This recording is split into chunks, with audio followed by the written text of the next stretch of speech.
ওটসের cake তৈরি করার জন্য ওটসটাকে আগে গুঁড়ো করে নিচ্ছি, আর এদিকে চিনির গুঁড়োটা কিন্তু আমি আগেই রেডি করে রেখেছিলাম।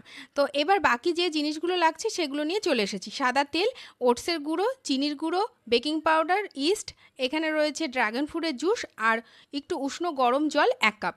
তো এবার আমি আগে ওটসের গুঁড়োটা নিয়ে নিচ্ছি, তার সঙ্গে চিনি আর ইস্টটাকে নেব। বেকিং পাউডারটাকে কিন্তু আমি পরে নিচ্ছি। এবার এটাকে, এই উষৎ গরম জলটাকে দিয়ে আগে ভালো করে একটা ব্যাটার তৈরি করে নেব। লাস্টে দেব এই ড্রাগন ফ্রুটের জুসটাকে। এবার তারপরে একটু সাদা তেল দিয়ে দিচ্ছি 3 চামচ।